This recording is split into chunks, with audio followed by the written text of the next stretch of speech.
to this full-day conference. We've been running a number of these over the last couple of years. The project's been going now for around about 3 years, and we've developed a range of services for the industry. A lot of you may have been involved in some of these under the terms of WebCheck, WebCheck Plus, web marketing, and web skills training, and so on. I think we've been involved in around 3,000 businesses in that period at least, and it's increasing, exponentially as we speak. I think it's been a good project, and we're delighted to be involved with it. You're all very welcome, as I say, and we have a full agenda today for the conference. Before we begin, can I ask a couple of things? One, would you kindly turn off mobile phones or put them onto silent if you haven't already done so? And just to mention in terms of fire exits on the right-hand side or left-hand side of the building. Today, we're going to provide a range of topics under, I suppose, the tagline, Engage, Explore, and Ignite your Online Presence. And we have a range of excellent speakers from different aspects of the internet world, so to speak. Main presentations from Andrew Wellmore from Facebook, who'll be starting in a few minutes, and followed by Brian Brady from Google, who's going to talk about the mobile aspects of Google technology. So both Andrew and Brian are really going to set the scene for the day in terms of what's happening, the new issues that are coming, new developments, and also hopefully to, ignite the interest and things for the future for your own business. What we're trying to do is, I suppose, create an awareness in one sense, and also provide some background information and access to information that you can use both for personal benefit, but primarily for the benefit of your business in the online world. Following the two main presentations, we're then going to break the whole audience, and there's some still to come, into 4 breakout groups, A, B, C, and D. You notice on your badges you'll have an A, a B, or C, or a D. That designates which group you'll be in. So we're going to then have, when we finish the 2 main presentations, we're going to break for coffee, and as we go outside for coffee and tea, they're going to split the room into 2. So this will be the syndicate rooms for groups A and group B. And group C and D will be upstairs in the top floor in the, I think it's the Concord and the Canary suites. And they will last approximately 55 minutes. And then the 2 groups will swap. So A will go into B, and B will go into A, and C will go into D, and D will go into C. So basically, each delegate will be able to attend all 4 sessions, 2 before lunch and 2 after lunch. So those of you who are down here this morning will be upstairs this afternoon, and vice versa. Hope that's clear. I'm not sure if I got it across all right. It works, believe me. And then we'll bring everybody back in for a plenary session at the end, and we'll have a panel discussion and any questions that you might have during the day. Speaking of questions, in the packs in front of you, we have a form that we'd like you to do in the day. If you have any questions that come to mind, please note them down, and we'll be collecting those during the day. And we have the hotel here been very generous in giving us a prize for the best question selected of the day that's presented to the panel this afternoon. So just any question related to the topics, please, we'll be delighted to address. So as I mentioned, Andrew's going to talk in a moment basically about Facebook and the benefits of using Facebook in the context of your business. And then Brian's going to talk about the mobile aspect of Google. Which again is the whole area of mobile is a huge area for the future. The 4 breakout sessions then, we have the first one, both Ian and Andrew, Ian Cleary from Razor Coast, who's here today as well, along with Andrew, are going to talk about the aspects of social media, how to engage effectively in social media in the first breakout session. The second one then, Brian's going to drill down from the initial overview that he's going to provide this morning into practical solutions of actually introducing mobile into your day-to-day operations to benefit both of, obviously, of the customers in terms of promoting your product and for them to engage with the customer whilst they're with you. We've then got, in the third session, we've got, some of you may be familiar with the MEHL that we use, the format we use every year in Fallsett Island for the tour operators and the hotel industry.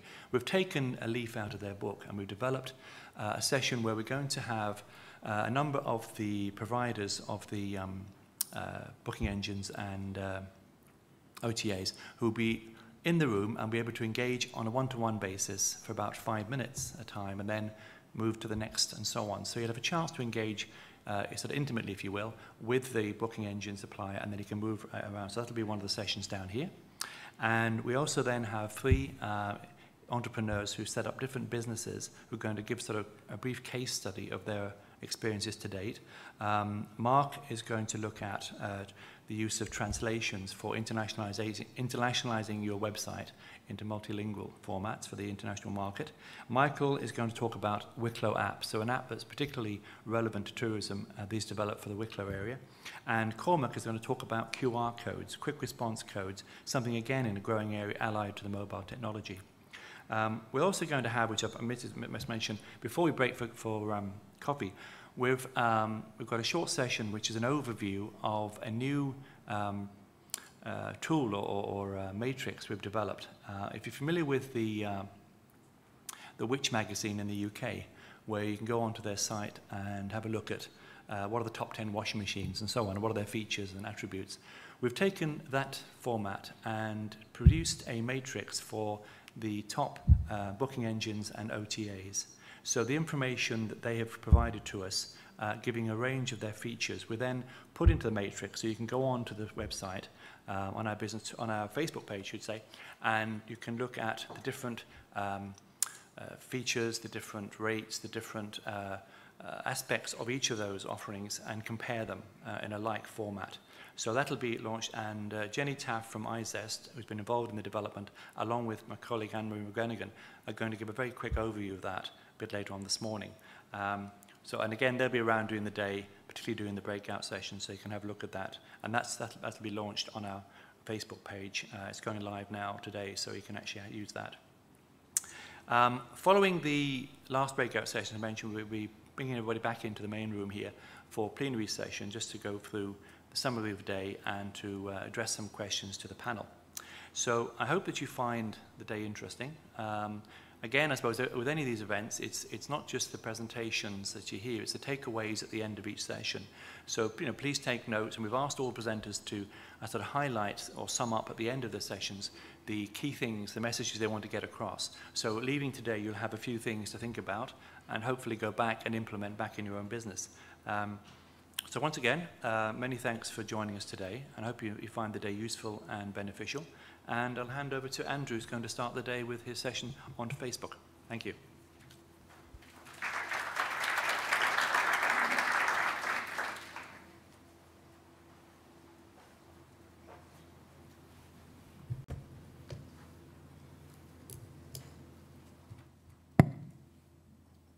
Good morning, everybody. My name's Andrew Wellmore, and as you can see, I work for Facebook. I work for the online sales operations team here in our EMEA headquarters in Dublin. And I'd like to thank you for your time today. And what I'd like to do is, I suppose, in this presentation is to give you an overview of what we call social by design. What exactly is it? What does it look like? And how you as businesses can take advantage of Facebook. And in the breakout sessions later, we can go into more detail on this presentation. But I hope this will give you a broad overview of how you can successfully develop marketing and advertising strategies on the platform. So as we launch into it,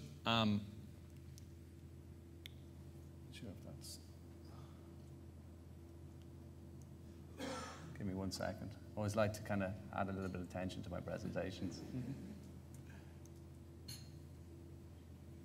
Perfect. There's 3 areas that we see happening at the moment in online. First of all, the web is built around people. Our real friends are making our experiences online, and they're mirroring that of the physical world. The second is that this shift creates great opportunities for businesses, and businesses now are beginning to organize around people. And the third thing I want to talk about today is how, I suppose, to build around people to enjoy successes on Facebook. And I suppose what's happening at the moment is we're moving from the information web to the social web. And I'm excited to be here today to talk to you about how you can take advantage of that.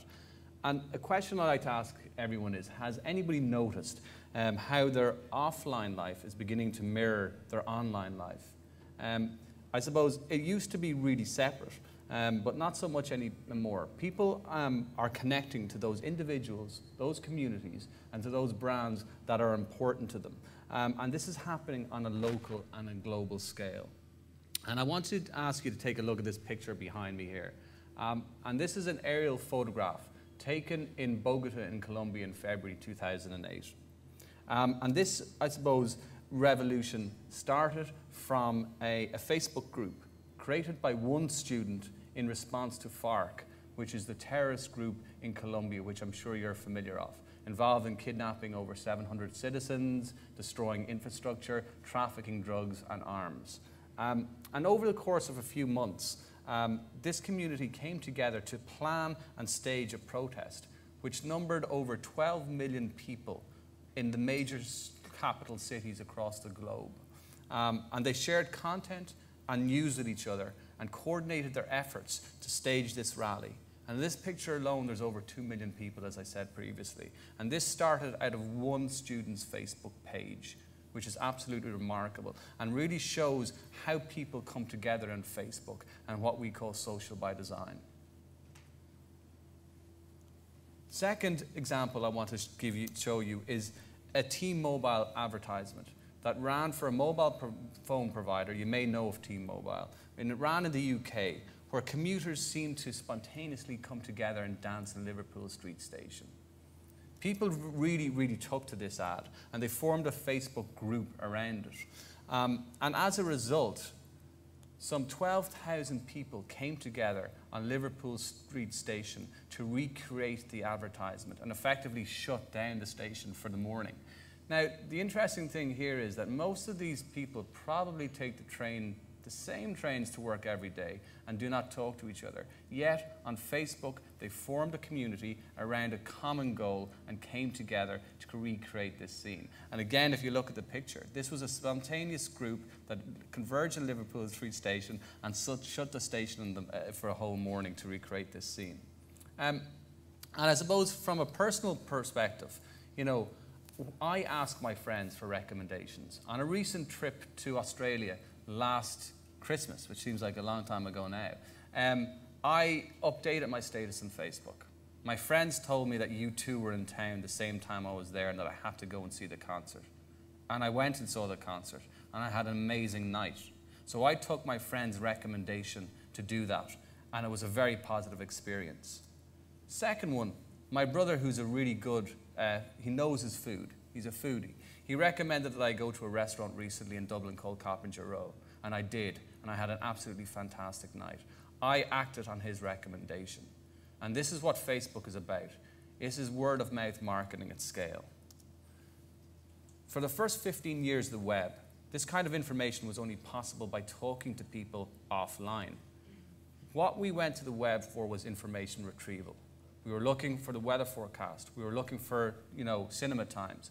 We were looking at newspapers, and so on and so forth. That period of online was largely defined by search.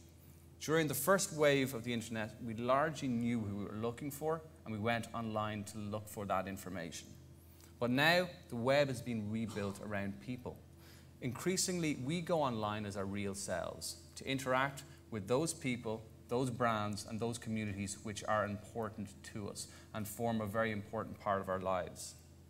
I discover movies, I discover restaurants, I discover holidays, I discover concerts from those people that I interact with online. And those are word-of-mouth recommendations, which we all take very, very seriously. So there's a fundamental shift happening here online. And I suppose what we call it is a shift from the what to the who, and from the wisdom of crowds to the wisdom of friends. The web has been rebuilt around people. In the 90s, it was all about browsing. In the 2000s, it was all about searching. And in this new decade, it's all about discovery. There's my Facebook page. A number of years ago, online, you didn't go online as your true identity. I mean, when I was first online, My AIM identity was WM1234. But now if you think about it, and if you fast forward to today, it's nearly unthinkable to go online not being your true identity. I interact with my friends, I interact with the communities, and I interact with those businesses that I believe are an important part of my life. And an example of that would be last weekend I was at a friend's wedding, and I posted photographs of that wedding, and I shared them with those people that were very important to me on Facebook. And exactly the same thing is happening with brands who are on Facebook. People are connecting with those brands, they're speaking with those brands, and they're sharing information about those brands and businesses with their friends throughout Facebook. And the world has gone social, and it's fundamentally changing the way businesses, the way communities, and the way institutions communicate. Businesses are starting to take note of this and are beginning to build themselves around people. And what I want to do now is just bring you through a number of verticals and a number of examples of what we see happening here. Industries, both old and new, are beginning to take advantage of this and beginning to build around people. And here you see are just a number of examples of this. Music is beginning to organize around people. We discover music through our friends and listen to what they like. Pandora, which is a music system in the States, 80 million users can see what their friends are playing. When we look at Spotify, for example, Spotify's users have produced over 200 million playlists. And these playlists can be shared with friends. And effectively what we're seeing now is that artists are breaking borders. I'm listening to artists from other countries through my friends, and that's very, very important. Shopping is organizing around people. If we look at Amazon, for example, when I go on Amazon, I can see what my friends have bought. I can see recommendations to friends. Amazon tells me when my friends' birthdays are happening and tells me what kind of gifts, what kind of items I can buy them. If we look at Groupon, for example, and I'm sure many of you are familiar with Groupon, Groupon's users have saved over 30 billion by coming together and shopping together on Groupon. And a great thing about Groupon is, social shopping increases by up to 50% the average order value online when people shop together. Institutions are organized around people. So 66% of all government agencies are using at least one social network. And the Red Cross, for example, received $35 million in donations due to a large social media campaign in the first 48 hours after the Haiti disaster. And the recent royal wedding of William and Kate Middleton was streamed on Facebook, allowing people to form a community around this. Globally, borders are being replaced with connections. Facebook has over 700 million users worldwide. And on this map here, this is a graphical representation of all the sharing that is going on one day with Facebook's users. This map effectively shows that borders are being eroded. And these people are active and they're sharing with the friends, with the communities, and with the institutions that form a ubiquitous part of their lives. More than half of these users return to Facebook on a daily basis. That's 350 million people will use Facebook on a daily basis. In terms of mobile, over 250 million people are accessing Facebook on their mobile phones. In terms of Ireland's demographics and looking at local figures, we have approximately 2 million users in Ireland. 53% of them are female, 47% of them are male. Let's break this down a little bit more and look at the demographics. A lot of people will ask me, Facebook is a young person's platform. In actual fact, the largest growing demographic on Facebook has been for the last number of years the 35+ demographic. We can see here that 34% of Ireland's Facebook users are over 35. The second largest is a 25 to 34, or I beg your pardon, 18 to 24. Third largest, 25 to 34. So there is a growing audience on Facebook, which is your target audience. In terms of looking and summarising the usage in Ireland, as I said, we have over 2 million active users, over 3.3 billion monthly page views.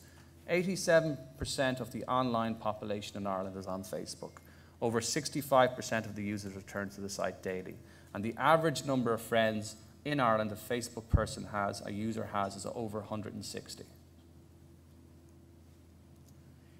We spend 6 hours on average a month on Facebook.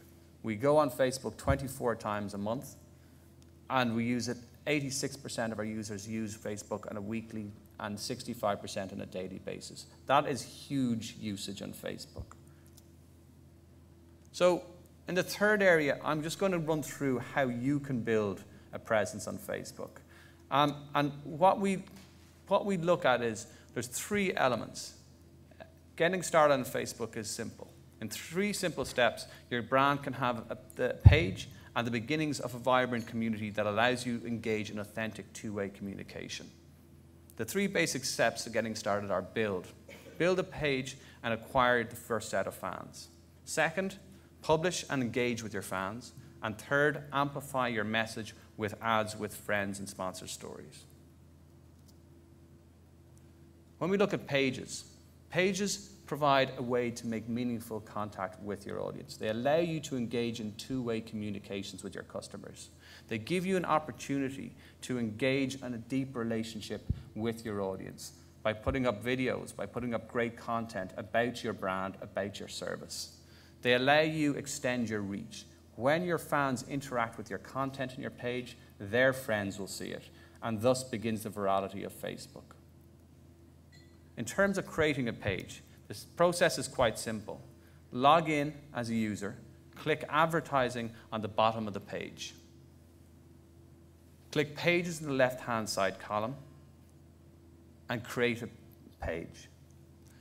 You choose what kind of page you want. It'll ask you effectively local business, company, organization, brand, or product. In this instance, I've chosen local business. Select the category of your business, fill out the details. As I said, in this case, it's a local business, and I'm asked for the category and the name of the business and so on and so forth. Once the page is ready, it's time to get fans, and this is quite a simple process. Firstly, simply suggest it to your own friends. Encourage them to suggest it to others. You can also upload contact details and email addresses if you have any.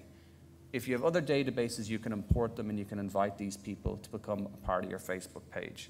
And finally, you can create a special box for your website called a like box. You may have seen it on other websites, where people can view content and like your page straight from your website, which will bring people to Facebook.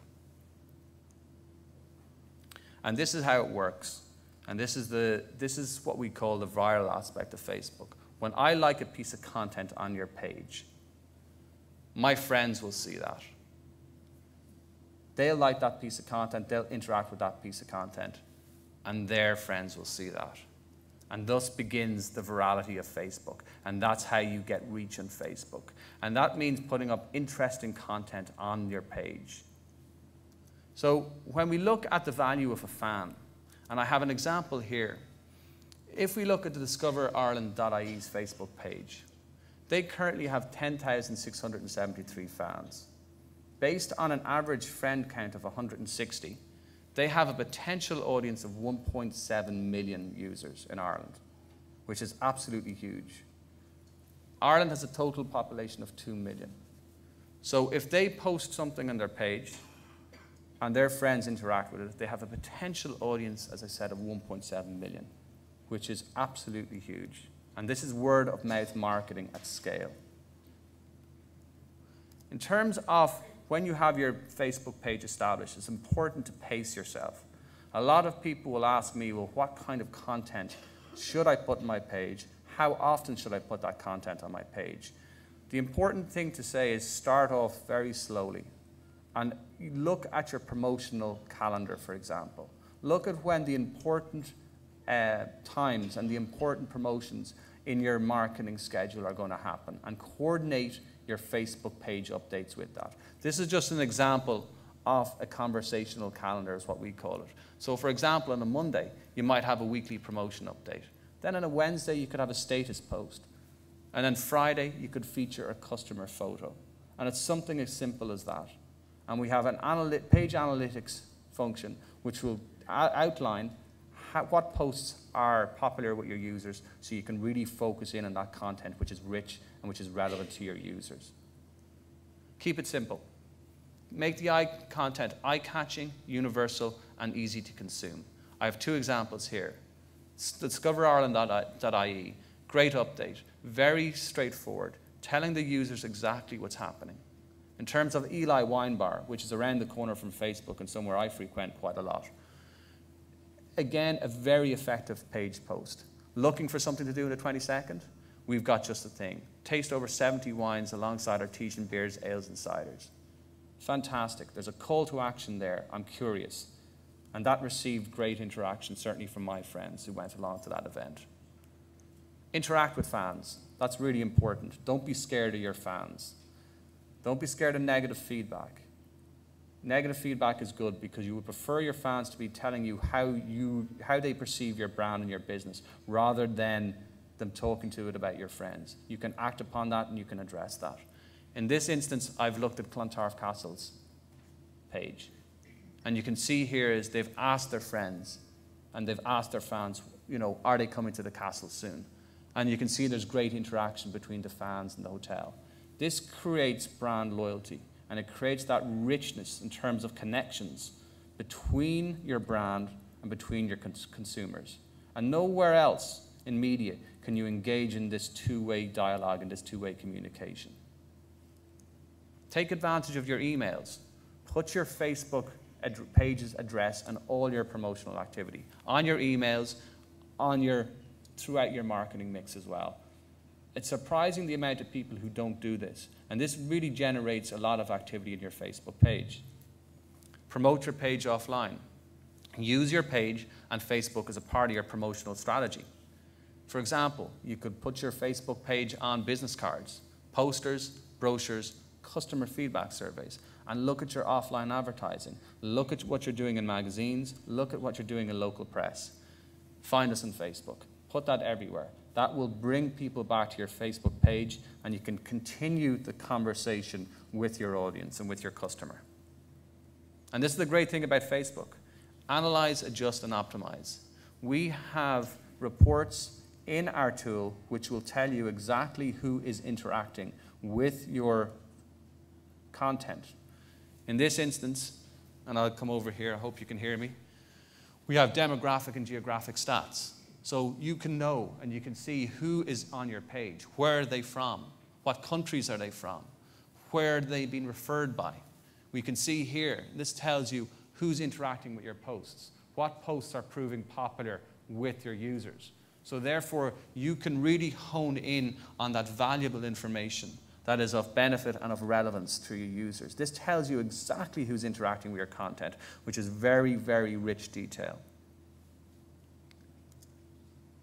5 top tips we would say for Facebook pages is build your community, find your existing customers and find new ones. Focus on publishing. It's the what, not the who. Make sure your posts are relevant and simple. Doesn't have to be very complicated, far from it. Just exactly what you want to tell your customers in 1 or 2 sentences. Interact and feature with fans, very important. Build this vibrant community. Your fans are the people who have actively said that I'm interested in your product, brand, or service. And these people will become brand advocates for you. If you engage with these people will feed that information back to their friends. As I said, the average Facebook user has 160 fans. So if you have 1,000 fans, you have the potential to reach 16,000 more. And that will build as you continue to interact with your audience. Pace your publishing. Develop a conversational calendar.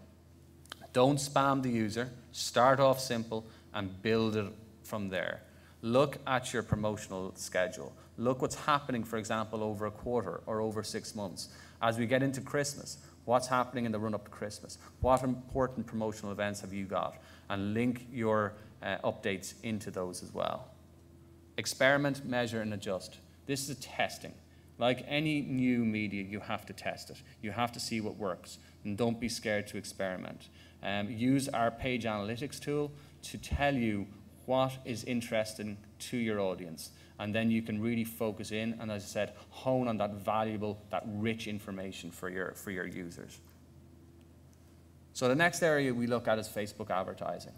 And we can go into a little bit more detail later on in this in the breakout sessions, but I want to give you an overview of what this involves. So Facebook has two ways to access the new word of mouth: premium advertisements and marketplace. Premium advertisements are shown in the home page and the profile page. So when you log into Facebook, you have your home page, you'll see the premium advertisements on the right-hand side. The marketplace, which I think is more relevant to the audience here, is shown on every other page on Facebook. Marketplace ads look like this. I'm not sure if you've already advertised in Facebook, but effectively here's just a sample of some. So if we go to HTC Ireland, you can click through to a Facebook page. They can contain social context. And what we call social context is this. Right here. Social context is when I see that my friends have interacted with an ad. And that increases my likelihood to participate in that ad by up to 50% according to independent research. It makes the ad relevant to you because your friends have interacted with it. You can click to an external website. Marketplace ads are based on auction-based pricing. You can either buy them on a CPC or CPM. CPM is cost per 1,000 impressions. CPC is cost per click. So effectively, every time somebody clicks in your ad, you pay for it, so there's no wastage. It's great for driving actions. It's good for off-site clicks if you want to bring people to your external website. It's great for transactions. It's good for game installs, e-commerce sales, and it's effectively very good for starting a fan base. So if you're starting out in Facebook, marketplace advertisements are very useful to begin to increase your fan base. Premium ads, as I said, are shown on the home page, and there's a number of different types of these. There's a like advert, there's a poll advert, an invite advert, and a video advert. Premium ads, users can engage with these ads in the same way they connect with other content on Facebook. They don't have to leave their home page. And I suppose engagement sparks organic sharing. And engagement is valuable. Nielsen research has told us that these ads produce a 68% lift in brand recall, 25% increase in action rates, so somebody participating with that ad, and a 4 times increase in purchase intent, which is a huge metric. These ads do work. Ads can be based on user information, and this is the great thing about Facebook. You can target your advertisements to that exact audience that you want to go after, and there's a number of different areas that you can target on. So, basic: age, gender, geography. Work and education, interests: music, movies, books, applications, pages or website, and friends. So you can target exactly the audience that you want to go after. So for example, somebody between the age of 18 and 24 that lives in Leinster, that's interested in cycling or hill walking. You know, this is very granular targeting here.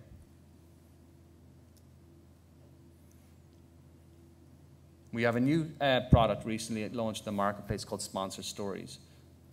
And Sponsored Stories is effectively an extension of the news feed. It amplifies that information in the news feed. And this is quite simply how it works.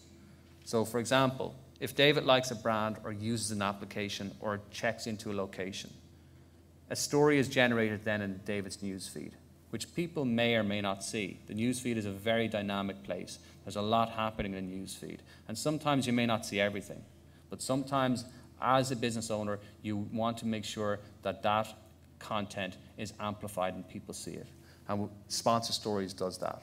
If the brand has included Sponsored Stories in their Facebook ads, David's friends see that story in the right-hand column as an advertisement. So it's literally amplifying the content in the news feed and putting it into an ad format, which we call word-of-mouth marketing. And this is at scale and predictability. There's a number of different types of Sponsored Stories. The 3 most popular are page-like. So if I like a page, it's boosted, and the friends of your fans will see that. If you have a page post, so if you put something in your page and you want that amplified, sometimes not many people see it in their homepage, you want to put that into an ad format. it's called page post sponsored stories, and your current fans will see that. And then if I like a page post the friends of your fans who liked your page post will see that. There's also other types of sponsored stories which I won't go into now. I don't want to confuse you too much. There's a lot there. But the three first ones are the more popular ones that we see. So in terms of when we look at fans, they're valuable when they impact their fans. And going back to social context in an ad, when I see that my friends have interacted with an ad, it makes it more relevant to me. So for example, we go back to Clontarf Castle. They have 2,861 fans. If I see that in an ad and I see that my friend has interacted with that ad, based upon their average friend count of 160, that gives a potential audience of 457,000 fans, which is a huge market. And that ad is very relevant to me because I've seen my friends have interacted with it. So in terms of using Facebook media, it's quite simple. You go to the bottom of your Facebook page. You click on advertising. You'll see click an advert. And this is what you'll be brought to. You suggest an advert. So in this instance, I've put an external website, getyourmelancholyon.com. My title is Sad, Bittersweet. The body is Discover, Sad, and Sometimes Happy Music. And the image, I've chosen an image of Peter Gabriel. And you can see here that you have a preview of the ad, which gives you an overview of what exactly the ad will look like. The next stage is your targeting. So what's my audience here? How am I going to target? Who am I going to target? So for example, in this instance, the country is Ireland. My demographic is 18 and plus. And in the interests, you can put in those likes and interests. So for example, hill walking, fashion, photography, biking, and so on and so forth.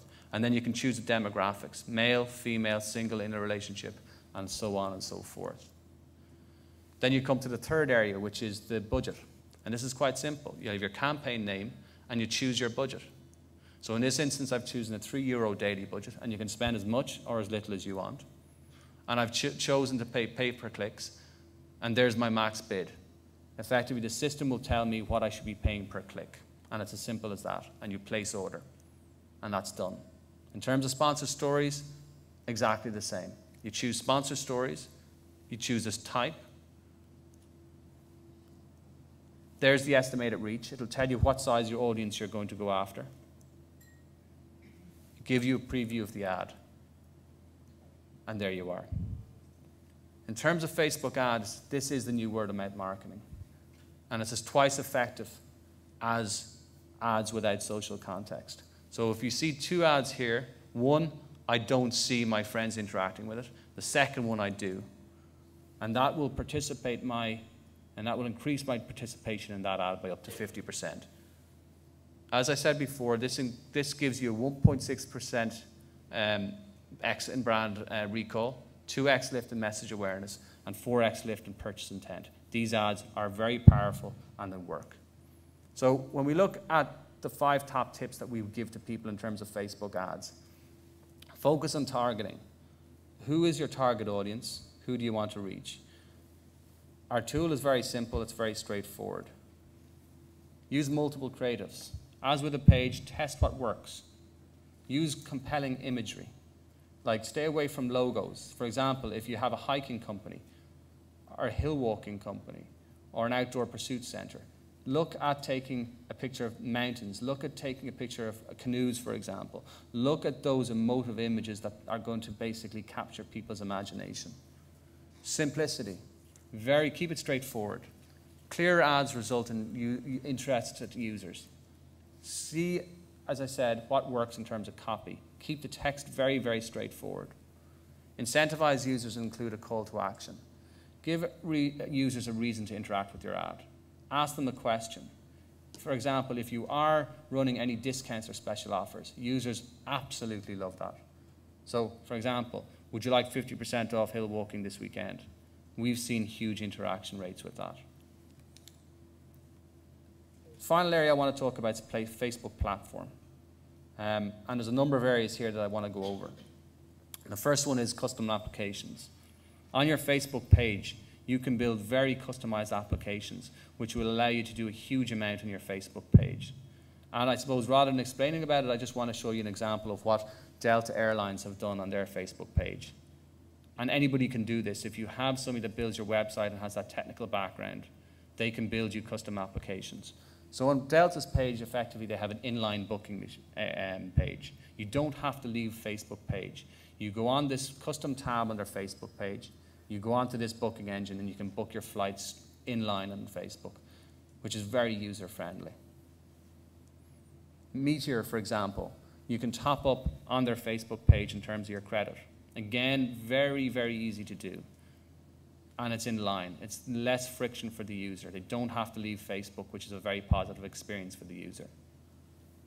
Social plugins. You may have seen these dotted around a number of websites.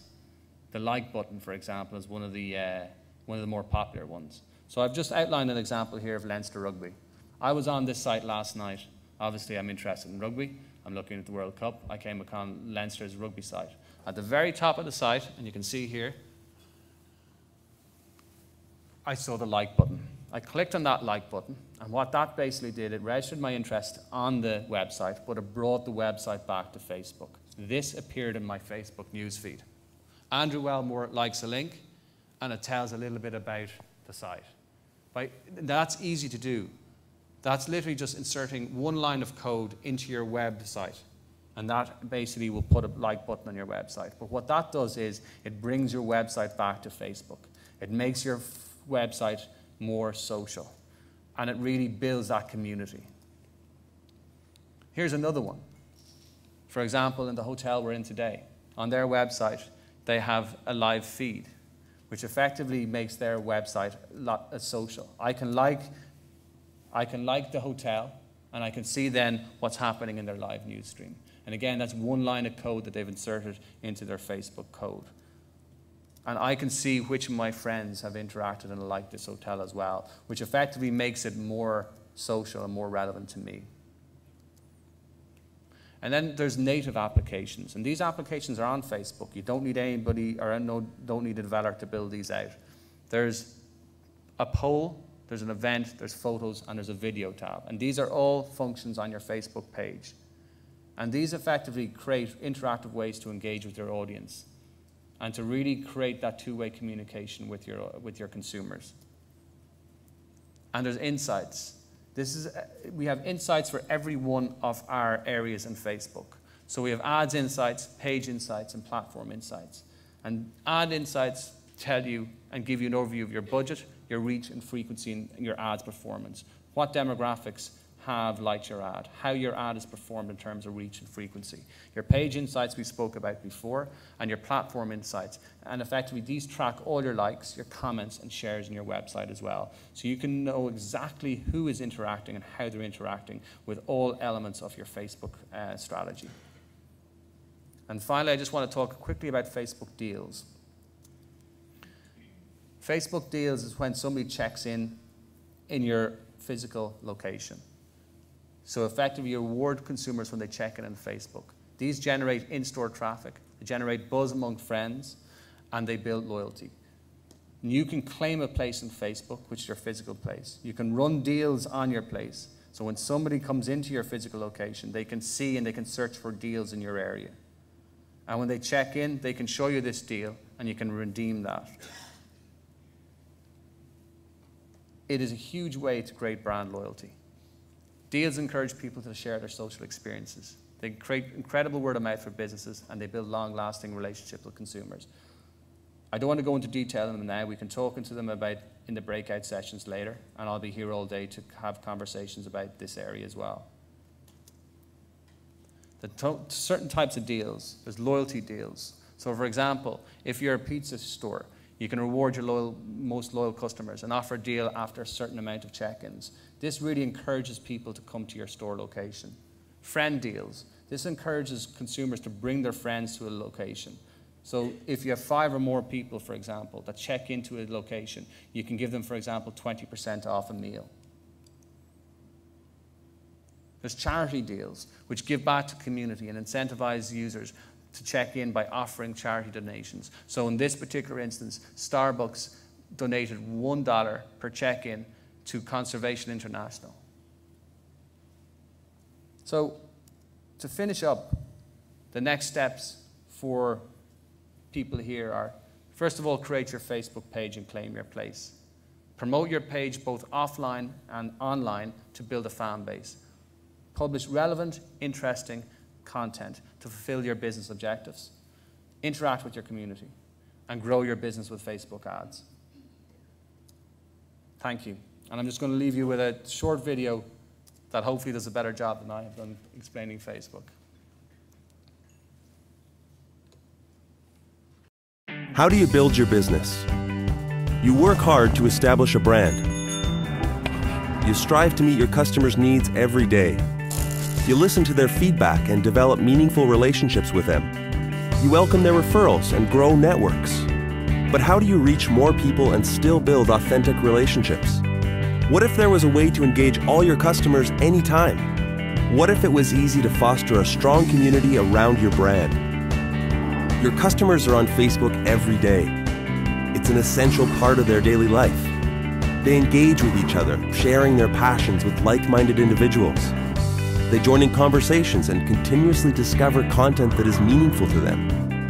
It's an active and authentic audience made of real individuals with real interests, of a size and scale that has never been seen before. And they're talking about their favorite brands. On Facebook, you can join in the conversation. Create your own page where you help stimulate discussion around your product. Run highly effective ads that engage people when they're most likely to connect with your brand. Create a poll. Ask customers for feedback or to RSVP to an event. Every time someone interacts with your ads, it's shared with their network of friends. Their personal recommendations offer the strongest kind of endorsement and result in a dramatic increase in brand lift. With Facebook, you build community by sharing meaningful content and by empowering your customers to spread the word for you. You can reach hundreds of millions of people on a global scale, or precisely the ones that matter to you most. The world has gone social. Be part of the conversation.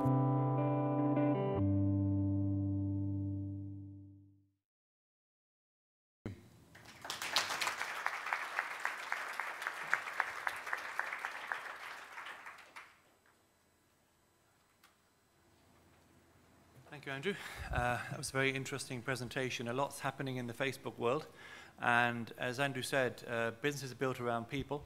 And I think that's the hospitality industry is all about people. So I think you can see there's a common fit there. And I think a lot of, hopefully, thought-provoking ideas for you to take away today. We'd now like to introduce Brian Brady from Google, who's going to talk about the mobile applications from a Google perspective. So, Brian.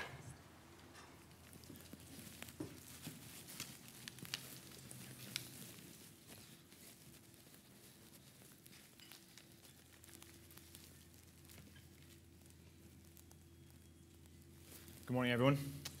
First of all, I'd like to thank Fault Ireland for inviting Google here to present to you today, and also thank you, of course, for your time.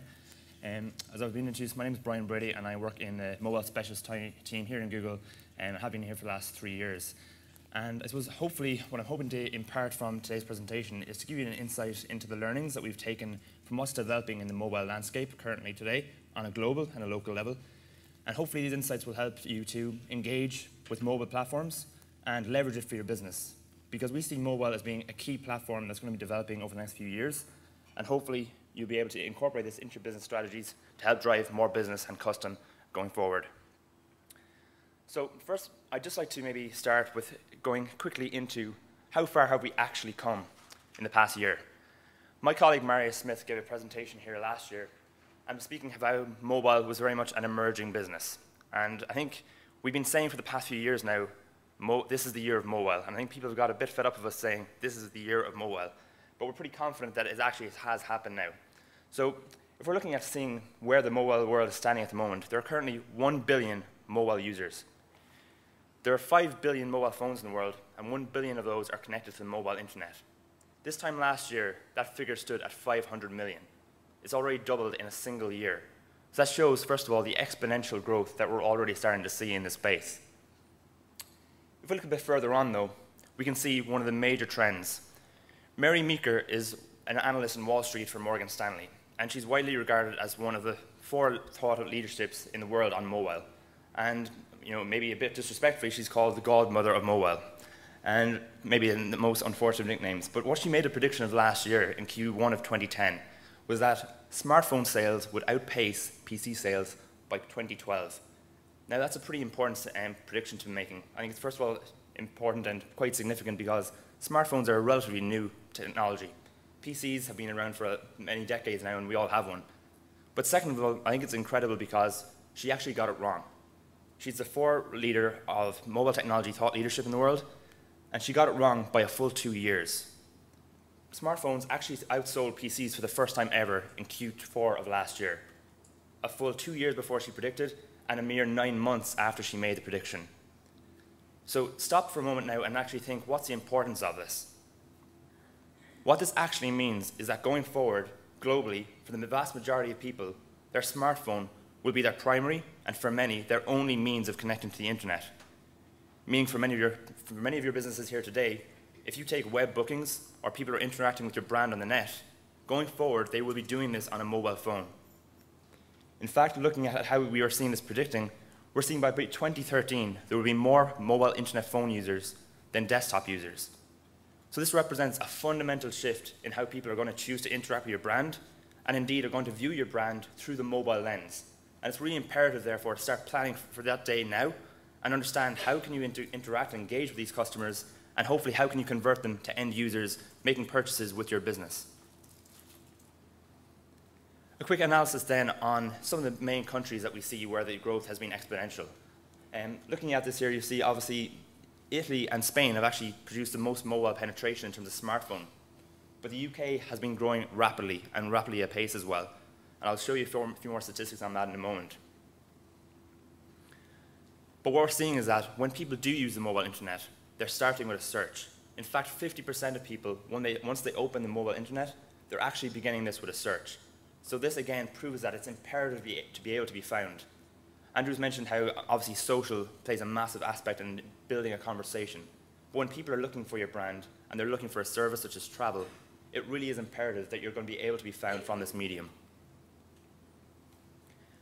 Now, drilling into some of our closest neighbours, a lot of the statistics I'll present will be some bit based from the UK, but I'll also show some Irish figures as well. But from the UK aspect, we're seeing 24% of the population had a smartphone last year. That's already up to 41% this year, and soon is going to hit 50%. Again, a massive statistic. And looking forward from that again, we're seeing that the number of mobile internet users has increased from 14 million to 20 million in a single year. But let's bring this a bit closer to home and see how this is actually developing in Ireland. So if we take a closer look at Ireland, there was a recent study conducted which showed that 1 in 5 people in our country now own a smartphone. So for the customers close to home who are looking at holidaying at home, understand that people in our very own country are going to start looking for your brand and looking for your service on a smartphone. And not only that, but we're seeing that mobile penetration is actually over 107.8%. Meaning, if I put a poll of you here today, how many of you would take out not 1, but 2 or 3 mobile phones out of your pockets, maybe an iPad, maybe a Motorola Zoom? So people are constantly connected with multiple connected devices, meaning that they're constantly connected 24/7. And next, I just want to show you some insights that we've gained into the travel industry, particularly coming from Ireland, and how this has actually been developing. So we've done some analysis on the average kind of travel queries that we're seeing. So travel queries that are entered on google.com or google.ie. So we've taken the top queries and looked at this from a mobile perspective. And since 2008, I almost feel ridiculous in saying the statistic, but we've seen a 40,000% increase in mobile travel queries. It's almost a stupid figure to be presenting, but that just shows the exponential growth. And that spike shows an actual 7% of all queries in Google in Ireland at the moment are coming from mobile phone users. That was only 1% in 2009. So that just shows in a few years how massive the query growth has actually grown.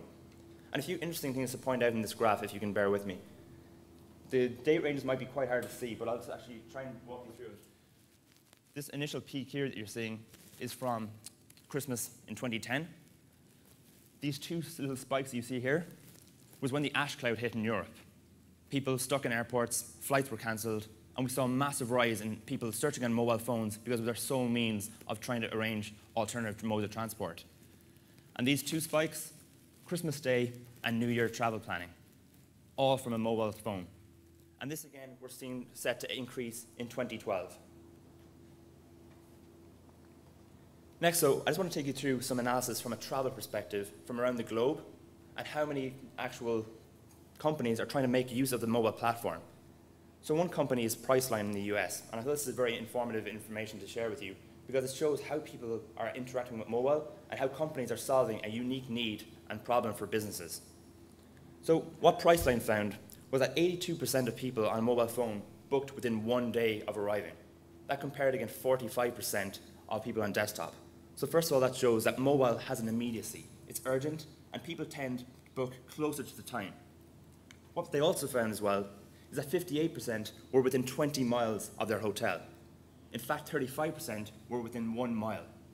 So meaning that people that tend to plan late or maybe arrive into Ireland, for example, will tend to plan their travels as they go, make their planning a day or two in advance. So it's imperative that when people are traveling and on the go, you're able to be found on a mobile platform because this is how people will choose to interact going forward. Next, looking at how mobile is imperatively local. So on Google again, we've done a lot of kind of query analysis and trying to understand how are people actually searching on mobile phones? What queries are they entering? And what we're actually seeing is that 1 in 3 of all queries have some form of local intent. In fact, 95% of our users are actually searching for something with a local query related. 61% of those users actually then go on to make a phone call to the business, and 59% will actually make a visit. Just therefore demonstrating that mobile is very much local, and it's tied in to the whole local and social sphere. So you've got to anticipate how are people going to look for your business or your brand when they're in Ireland, and are they going to be possibly found from a mobile site. And next, I want to touch on a new technology that many of you may be aware of, some of you may find this quite new, which is NFC, Near Field Communication. NFC is very much going to be the way forward. There are currently about 50 million phones globally that have been enabled with NFC chips. By 2015, we're anticipating that this will be about 850 million. NFC is basically communication that allows communication over very short paces of about 1.5 to 2 inches, and basically allows your phone to log in and check into various devices. A few examples from the travel sphere. In Norway, the first hotel in the world has enabled NFC, which allows you to check in, make your room preferences, pay. As you can see here as well, it'll even open your hotel door. In the US, you can pay for cabs using NFC in the back of the cab. You can also check in flights online. So NFC is going to be a way forward in terms of people will leave home using their phone to book everything and check in online. So it's important to understand that if you're running a travel industry and travel business, is this something that you're going to be able to incorporate in the coming years? And I suppose that we couldn't talk about mobile without talking about the massive contribution that apps have made. Looking at, I suppose, iPhone and Android and what actually contributed, over the past year, there's been a massive rise from 5 billion apps to 16 billion on iPhone, and on Android from 6 billion apps to 1 billion. Now, obviously this is a kind of a lot smaller numbers, but I think it's the growth that is actually important to mention here. It took 2 years for Android to reach its first billion downloads. The second billion took 5 months. The last billion download took place in 60 days. That really just demonstrates the pace of change that's taking place. And some of us probably love our apps a little too much. There's one gentleman called John Hodgson who developed an app for his Harry Potter and girlfriend who was Harry Potter absolutely mad.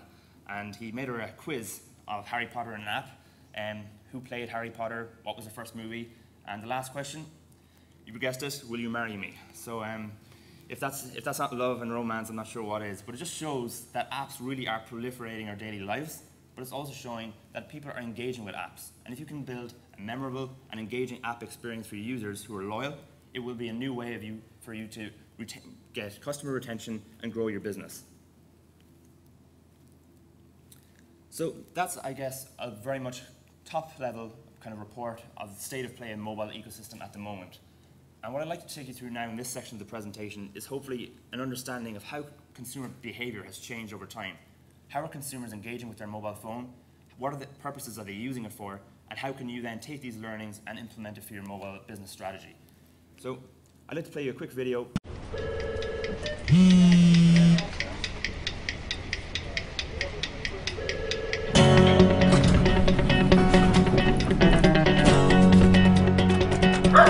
Are you serious? Locksmith.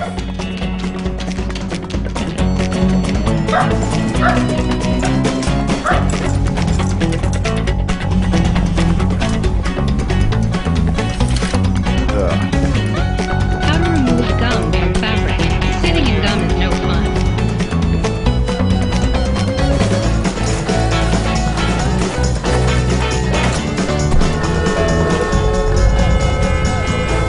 Can you just let me out here?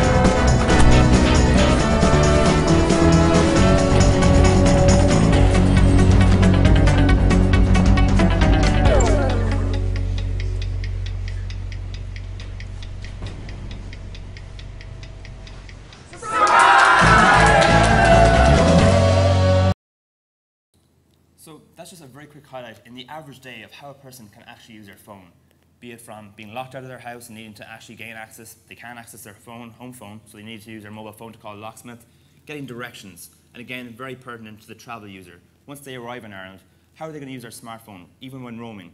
And of course, you may have heard roaming charges are hopefully going to be decreased over the coming years, meaning more people will feel comfortable using data packages abroad. So they're going to be looking for directions, looking for tourist sites and activities, hotels to stay in. And how can you take advantage of this user when they're actually in Ireland?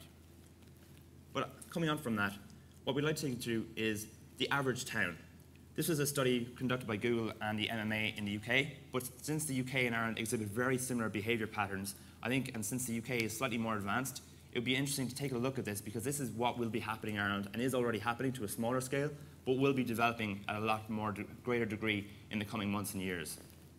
So think of this as the average town in the UK or Ireland and how people are actually engaging in their mobile usage. So I'm sure everyone is familiar with this. We all go to bed with our mobile phones nearby. In fact, 44% of people respond to saying it's within arm's reach. And if I was to ask any of you, how many of you go to bed with your phone turned off? Would there be many of you that would reply saying yes? Pretty much unlikely. So I think we all use it. Even if you wake up during the night, I'm addicted to even checking latest scores now that the Rugby World Cup is starting at some ridiculous 2 o'clock in the morning, checking my Facebook status from friends that are posting during the middle of the night. Whatever the case may be, my phone is my first port of call when I don't have my laptop to hand. And in fact, 53% of us are actually dual screening. I'm sure you probably drive your husbands, your wives, boyfriends, girlfriends, or family members crazy when you're in front of the TV watching something, but you have your iPad, your laptop, your phone in front of you, doing something at the same time.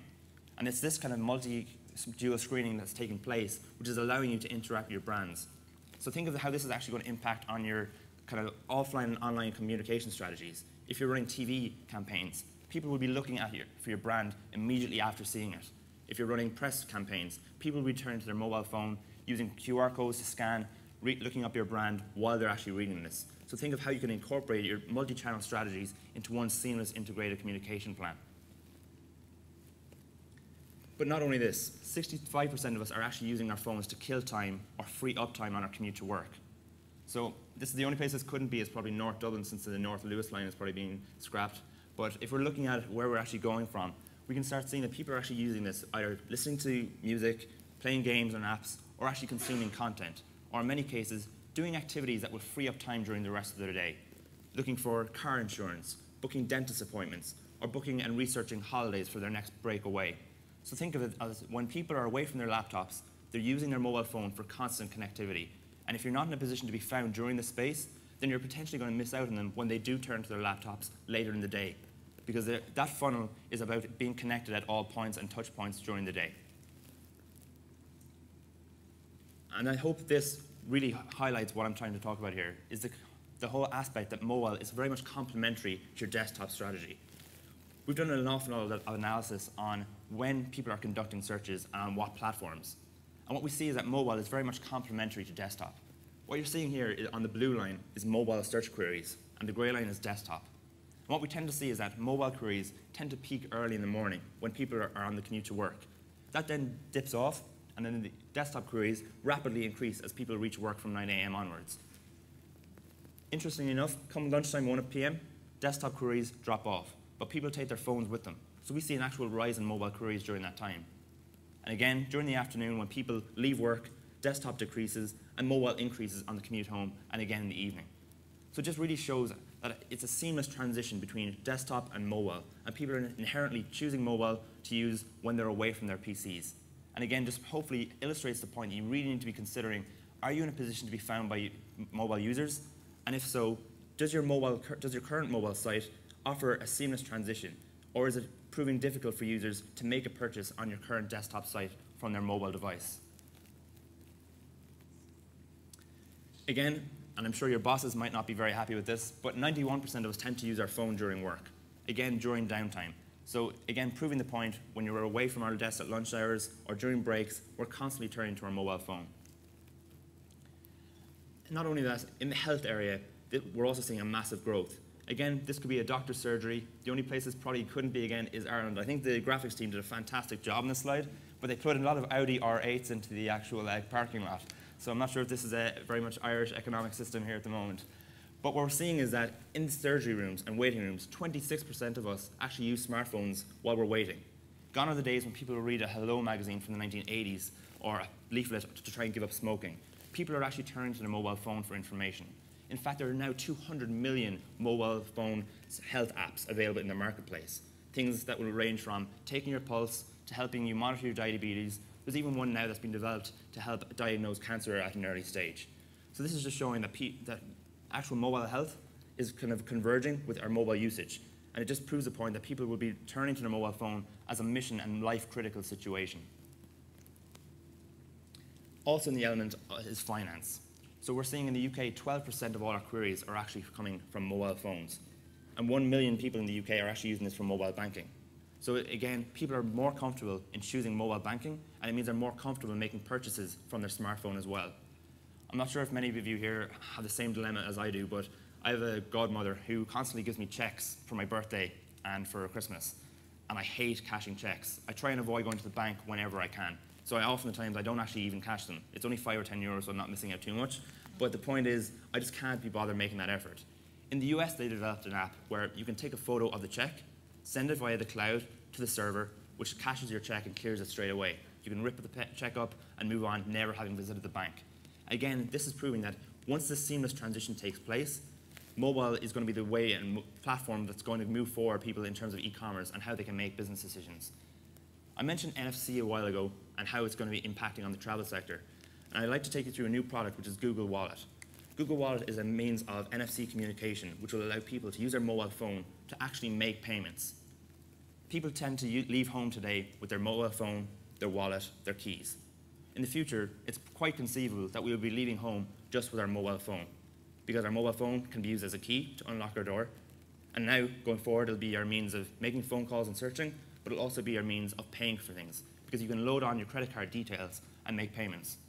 So I'd just like to show you a quick video of how Google Wallet is now being rolled out in the US, in New York and San Francisco, and how you can actually see that this will be rolling out in Europe in the near future.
So that's an insight into technology that is already in place in the US at the moment. And I think the key line there, it's in a place you can't forget. How many of us ever leave home now without our mobile phone? I'm more likely going to forget my keys than I miss my mobile phone when I leave home in the morning. So the fact that you can contain all your credit card information means that the traveler in the next 21st century is really going to be going forward, thinking of how they're actually going to be moving, paying for things, all with their mobile phone. And it's important to start thinking, if you run a hotel, a guest house, travel activity center, are people going to be choosing to pay with this going forward in the near future? And are you in a position to offer this system to the next generation of travelers? But going forward from this, people obviously want to make purchases. And we're seeing this in retail. So 13% of all of our queries on Google are actually on retail come from a mobile phone. And what we're seeing is 24% of people are actually using a smartphone for in-store comparison. I'm not sure if many of you do this, but when I'm in town on Grafton Street on a Saturday afternoon and I'm looking in shops, I now turn to my mobile phone to see, can I get a better deal online? So I'm actually searching for something and seeing, can I afford to wait a day or two while I get it delivered to get it cheaper online? Especially in this time, people are concerned with deals and saving as much as possible. And what we're seeing is that the mobile phone is now the modern smart day kind of shopping companion. In fact, Vodafone did some research and they displayed a presentation to Oxford Street retailers in London last December. And I think the overall term that people used to describe this presentation was creepy. But what happened was they did some analysis in terms of shopping usage of mobile phones. And they told retailers, are you aware that people are actually using their smartphone to shop and use it as a browsing companion while they're in store? And retailers were confused and they weren't sure how they knew this. And they said, Vodafone said, well, we've done some analysis and we've seen the data rates that are coming from your store. We've pinpointed it down. And not only have we pinpointed it down, we can tell you from where in the store it's happening. It's happening from your changing rooms, because they could tell from the GPS signal and the data packages where it's coming from. And not only that, they could tell them, well, people are actually sending text messages, they're doing searches online, but they're also sending photo messages. So conceivably, people are taking a photo, does my bum look big in this, sending it to their best friend and saying, should I buy this or not? So it just shows that people are actively using their mobile phone before they ever make the purchase. And again, consider how the modern traveler is going to be using this. If they visit your hotel, your actual tourist attraction, before they pay, are they going to be actively looking online for a local deal with your local competitors and seeing before they ever book, maybe I can get a better deal 1 or 2 miles down the road? So again, you have to be thinking, people are going to be using their mobile phone to shop for competitive offers. And are you in a position to offer this and combat this at the same time? We're also seeing, of course, though, that people aren't just comfortable in just searching for something. They make purchases. 28% of us have actually made a smartphone purchase. Can I actually just do a quick poll here and check how many people in the room today have made a purchase on their smartphone of €10, up to the value of €10? Anyone up to the value of €50? Okay, anyone with a larger ticket value, €500? I'm not alone. So there's 2 people in the room, I think, that have that. But the point is, people are actually getting more comfortable, and we're seeing this in a lot more developing markets where people are actually making comfortable decisions of buying on their smartphone. This means going forward, they'll feel complete comfort and security in booking a complete package holiday on their smartphone. Again, as I said, the majority of users globally will use their mobile phone as their first port of call in the decision-making process. So you have to start thinking now of enabling your mobile site to be able to transact and convert these customers into potential end users. I think an interesting take here from this slide here as well as florists. Last year on Mother's Day, 30% of all flowers sold was done from a mobile phone. Now that's largely for the men in the room here, from guys like us who are forgetting last minute and in a panic at 5 to 12 before the last delivery, making a phone call and trying to find the nearest florist that could deliver to our mums. But the point is, again, it's immediate, it's local, and people are actively making decisions based on their mobile searches. But I suppose it would be remiss of me not to mention entertainment. So entertainment, of course, is the largest sector for mobile. People are choosing to be actively entertained on mobile daily. We're seeing 18% of all our entertainment queries coming from mobile currently. And obviously, video plays a large portion of this. I think everyone knows that YouTube is the largest video site in the world. But does anyone know what the second biggest video site in the world is? Any ideas? Netflix would be close. Vimeo is also regarded. Second biggest site in the world is YouTube Mobile. It gets 200 million views a day. We're talking about 8.6 million hours of playback on video every day on a mobile device, just proving how enormous people are choosing to be entertained. And not only that, I'm sure many of you are familiar with Angry Birds. There's 125 years of Angry Birds played every day, which is a sickeningly amount of hours wasted, and I'm sure your boss wouldn't be too appreciative if they found you playing it. But the point is, 10 years ago, we were playing Snake on our old Nokia phones, which we all loved. Now, we're playing Angry Birds. Again, think 10 years from now, what will be the next rich, engaging media format that people will be engaging on? So again, it's just proving the point that mobile is the next pervasive technology. And then looking a small bit closer at travel. In the UK, 14% of all travel queries are now coming from mobile. As I mentioned, in Ireland, that's 7%. So the UK is slightly more advanced, but Ireland is very quickly catching up. And actually, travel is the fastest growing vertical that we see. Last year in the UK, that figure was only 4%. So it grew 10% in a single year. So that just demonstrates once more the fact that mobile is being used across all verticals, but for something as immediate and important as travel, people are using it as the first port of call in the decision-making process. And a really great example here that I'd like to highlight is IHG, so Intercontinental Hotel Group. They saw a 91% year-on-year increase in mobile revenue because they inherently got the power of mobile and implemented the right strategy, which is why I'd like to briefly discuss mobile websites and mobile apps and the key difference between the two and what you should be considering it. Because I think a lot of confusion exists about, should I develop an app, should I develop a mobile website? IHG decided that they needed both, but for two very different reasons. They developed an app because they understood that people who were going to use their app were people who were loyal to the brand, repeat customers, so it was very much a strategy for loyalty and retention. So they understood that that was their means of interacting with their loyal customers. Their brand website, however, that was designed for new lead acquisition and new business acquisition. People who maybe weren't familiar with the brand or were just looking for the best deal. So they weren't going to be bothered downloading their app, but just purely were going to go to the website. And I touched on this earlier, but I think a great example of this was actually the ash cloud last year. When people were stuck in, and I hope many of you were not affected by this, but when people were stuck in airports across Europe last year, what do you think they were going to do? If they didn't have an Expedia app, for example, to compare the best prices, were they going to go to the iTunes App Store, look for the app, download the app, install the app, open the app, and then look for the price? Or were they just going to go online to the mobile site and look for the actual site and best fare that they could get at that time? So that on there kind of highlights the inherent difference. People who have the app are loyal and will inherently use the app routinely to gain the best fare. But people who are not unaware with the brand or are actually just looking for the best deal will actually go to the mobile web. So IHG developed this dual strategy to try and achieve both success metrics. And that's something you can look into incorporating yourself as well. Mobile, though, is also taking to the skies. Delta Airlines and Norway Airlines are actually implementing Wi-Fi on all their flights. So this is, again, is enabling people to be constantly connected. So before they ever reach their destination, they can now start booking their actual accommodation before they get there. Again, you can actually, if you're like me, if you don't fly commercial airlines, you can actually buy and book your own personal G5 personal jet to fly you around the place. But in all seriousness, mobile is actually taking off in many areas in travel sectors. So again, important to understand the importance that this can have for your business. And as we saw earlier, after you reach your destination, you get home from holidays, what if you've forgotten your keys and you're locked out?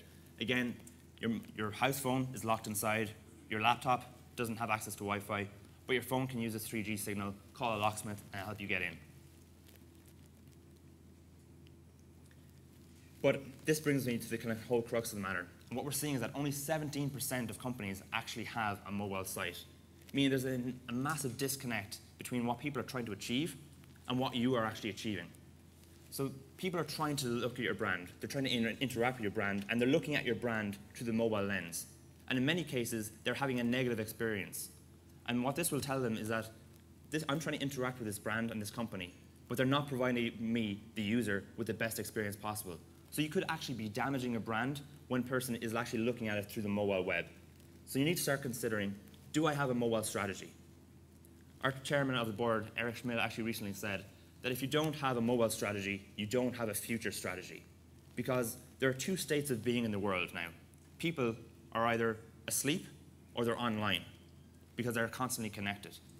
So if you don't have the ability to interact with a user on a mobile web and a mobile site that is a bit simpler to use than your current desktop site, you may be potentially missing out on customers booking, but you may also be potentially missing out on repeat customers, someone that will return later that day, because if they haven't enjoyed the experience on mobile, they may not go back to their PC to give you a second chance.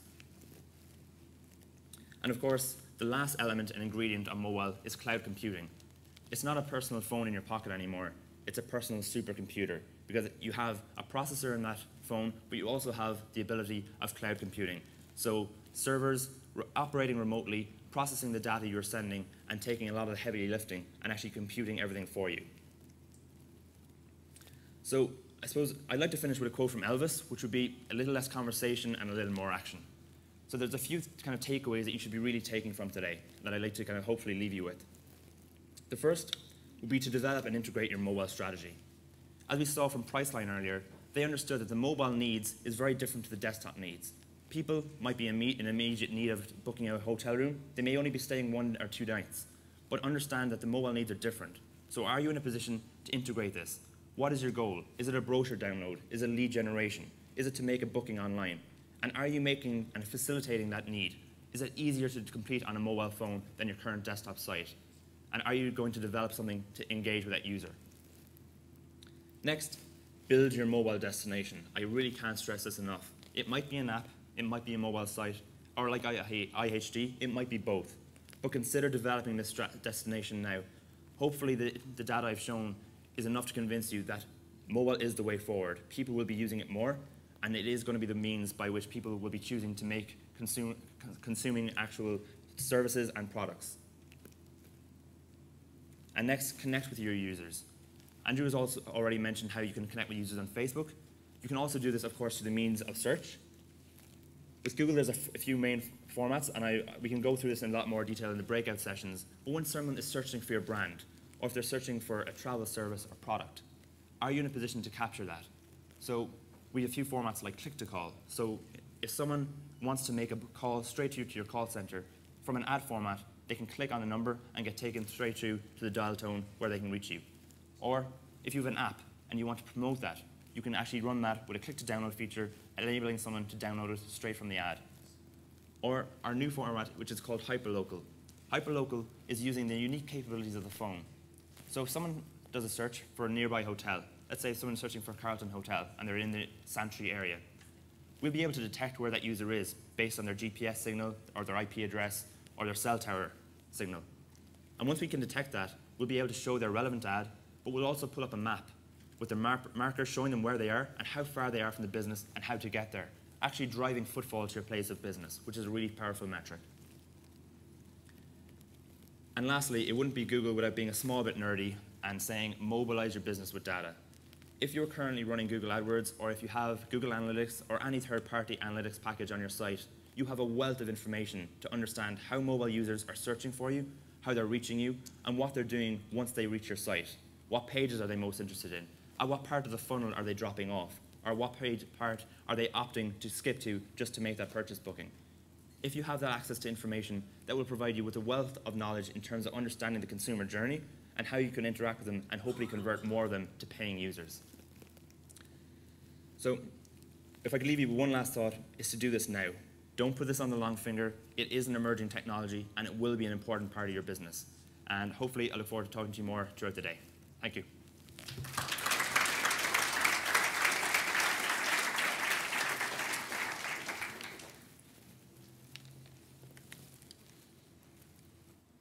Thanks very much indeed, Brian. Again, I think it really illustrates the power of the mobile phone and the way it's really taken off.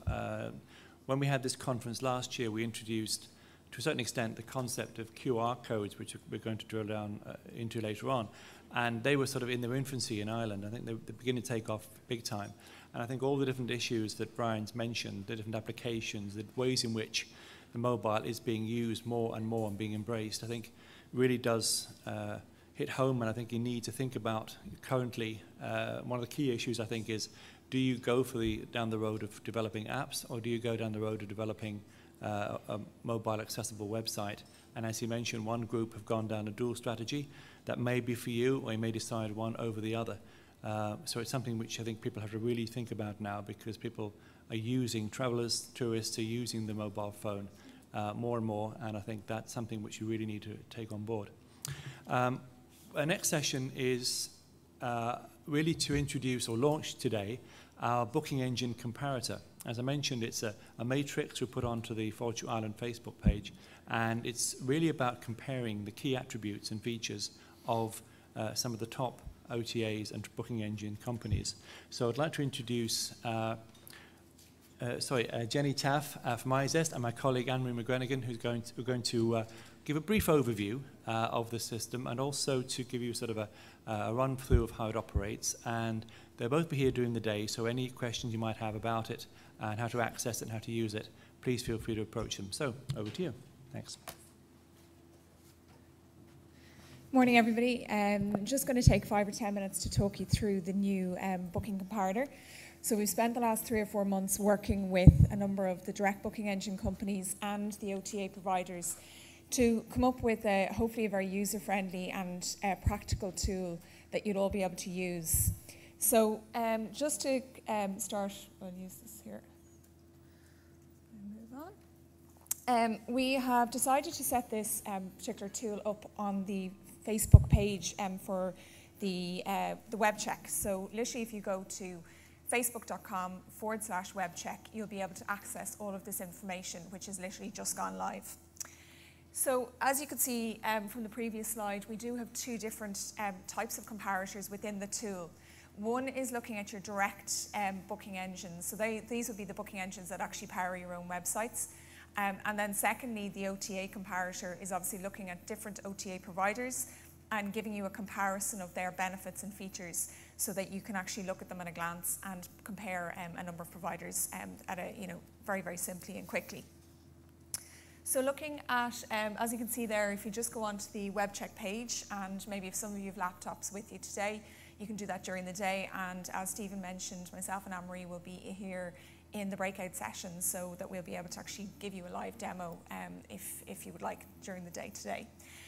Very simply, if you see when you click in onto the web check page, you'll have to like the page, and down on the left hand side you'll see the online booking comparator is just the last link there on the first section, and you can click through to it from there. In terms of the direct booking engines, we've worked with 10 of the key providers in Ireland, so a lot of the names probably be familiar to you. And I suppose the main benefit of this system will be if you were considering maybe changing provider, or you just wanted to be familiar with the different features that other providers offer, comparing maybe your own particular system with what else is out there in the market. So you can see there the different brands that are featured. The idea is that each of these comparators will be updated on a 3-monthly basis, so that there will be, it'll be very, very easy for you to get the most up-to-date information. And also, I'm sure there'll be other providers that can be added in at a later stage. So this is phase 1, if you like, of this particular project. The system will allow you to compare up to 3 providers at any one time. And I can give you just a quick live demo now in a moment. And also, it'll allow you to look under a number of different categories. So for example, with the direct booking comparator, there's 3 key areas. There's sort of general information, first of all, about the providers. That will include things like staff information, costs of setting up, including commission rates, etc. And secondly, we've broken it down into the marketing products and services. So that's really the technology and sort of telling you really what the system can do. And then finally, we go into additional services. So that will be things like if they provide a number of marketing services, it might be marketing consultancy, the building of apps, Facebook and mobile apps, etc. So we'll show you exactly what that looks like in a minute. And then on the OTA side, we've worked with 8 of the main OTAs. You can see all the brands there. Again, that there is a huge amount of OTAs out there, and we've approached probably 10 or 12 of them initially, and if there's particular ones that you'd really like to see featured, again, that's something that can be added on in the months to come. But we've a pretty good list to kick off, and hopefully you'll find it very useful. So I suppose the benefits of the OTA comparator will be really if maybe at the moment if you're only working with a couple of OTAs and you want to see again what types of things do they offer, what sort of rates can you upload with them, what commission rates are they typically going to charge you, what additional maybe platforms are they going to allow you to access consumers through, what level of marketing are they doing here in Ireland? So are they advertising on radio or TV? So I suppose it allows you to see what reach they have within Ireland. And within the kind of key sections that we have for the OTA, again, we have some general information, plenty of information on costs in terms of commissions. We also have the system features, what you can and can't do within the system. And then finally, the marketing area in terms of what the OTA themselves are doing. So as I said, you just log on to the facebook.com/webcheck, like the page, which you need to do before you can access the information. And then you'll be brought to this landing page here. So you can very clearly select either the direct booking engines on the left or the OTAs on the right. We also have the facility, so on the online system within Facebook, you can only compare up to 3 comparators at a time, because obviously it's dynamic. But we also have the opportunity to download a PDF at any point in time. So each of the comparators will have a PDF little button at the end of the page. And you could just very handily, save this to your desktop or print it off. And this gives you at a glance all of the different sections and all 8 or 10 providers, depending on the comparator, that you can look at straight away. We've tried to keep it quite user-friendly, as you can see, with clear tick boxes, etc., so that you don't have to go into a huge amount of wordy detail. So just to go through the live demo, what I'll do is rather than doing it live, we're just going to do some screenshots that I've taken from the comparator itself. So first of all, if you clicked in on the direct booking comparator, you will see that all the providers are shown here in their logos. If you scroll over any of them, it'll give you a little description of the company, so just if you wanted to find a little bit more information. You then just select 2 to 3 providers, and you click the compare button. You can see at the very bottom there's a little PDF icon, and you can see that's where you download the PDF version at any point in time. So I've just done a sample of just taking 3 providers, and you can just see, first of all, the key sections. So the general information there, I mean, one that probably people will go to straight away will be things like kind of commission rates and booking fees. So you can see there at a glance the difference between the 3 providers and the charges that they will charge. When you go down through the booking engine system, I suppose these are the technical features that the systems offer. So, it can be anything from multi-currency functionality, the ability to feature promotional codes, or things like multi-night discounts. So all of those, if 1 or 2 of those are particularly important to you, you'll at least be able to see which providers can offer them for you. Reporting is often a big issue with the booking engines, and in terms of what stats you get back on your own website. So we've tried to give a fair bit of detail within this. Things like the reporting method, whether they're online or sent by email, and then the actual content. So is it giving you information, say, like revenue that's been lost through the site, the bookings that actually haven't gone through to completion, and will it give you maybe details on your gift voucher sales within the report? So these aren't additional pieces of information that you need to request separately. The system integration is also quite important for a lot of providers. So whether you're actually, whether the system will integrate with your channel manager, with your PMS, with your yield management system, and again, all of that information is very, very clearly outlined within the comparator.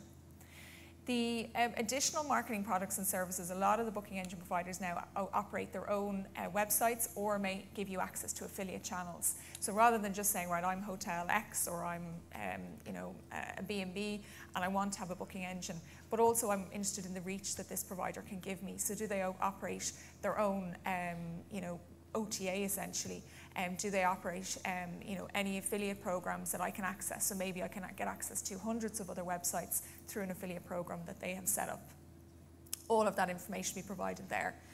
And then when we go into other services, I mean, there's a huge amount of detail within them. So, things like, do they provide SMS marketing campaigns?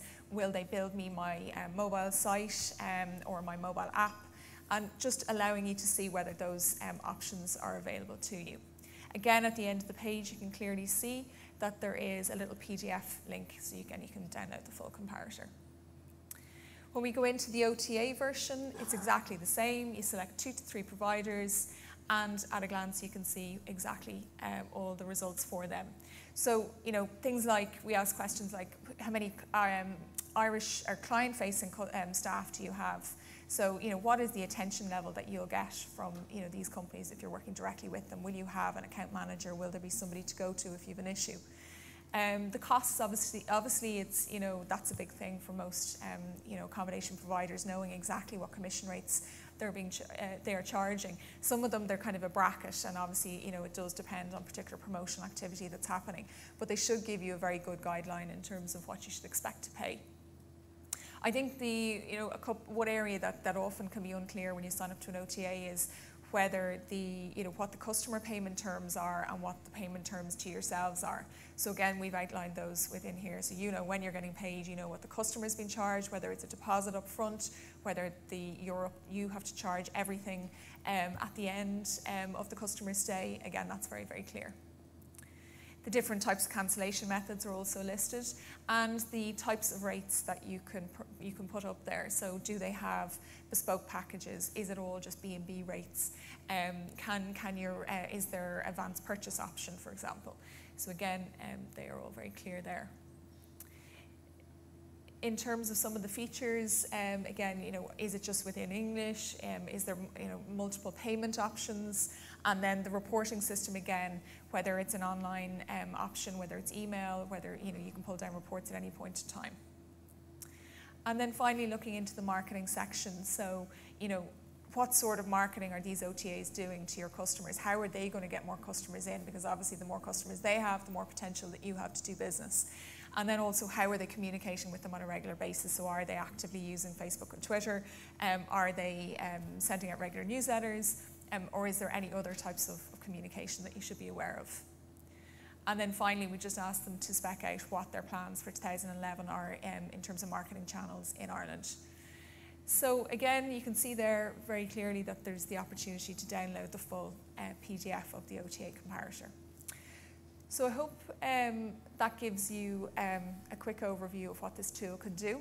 I'm around for the whole day, so throughout any of the breakout sessions, please feel free to come up and ask me any questions. I'll have my laptop with me so we can do a live demo and go through it.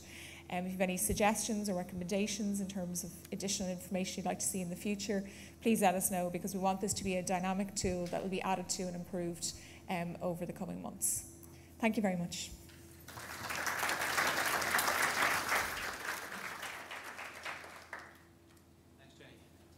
So yeah, as Jenny said, I hope that you have an opportunity during the day to have a look at the live demo.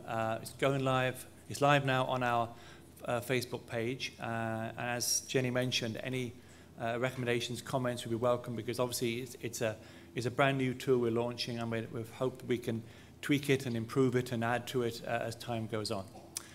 So that brings to the end the morning session. Before we break for tea and coffee, can I just ask you that when you're leaving the room, can you take everything that you have with you, because we're going to break the room into two breakout session rooms as you have tea and coffee outside. Once again, those of you who have on the badges, you'll have A, B, C or D. Groups A and B are staying on this floor, and group C and D will be going upstairs to the breakout rooms on the top floor.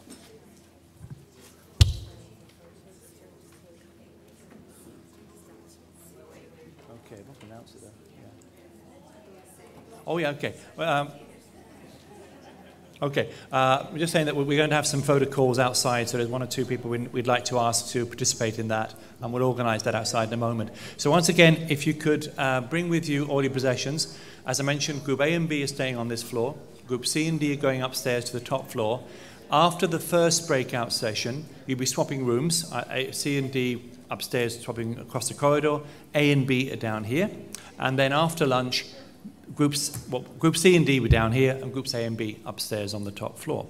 So once again, can I ask you any questions you might have arising from the morning sessions? Please make a note of them on the sheet of paper there, and if you pass them on to whoever's looking after your group during the day, we'll collate those and we'll announce the winner for the panel discussion later on.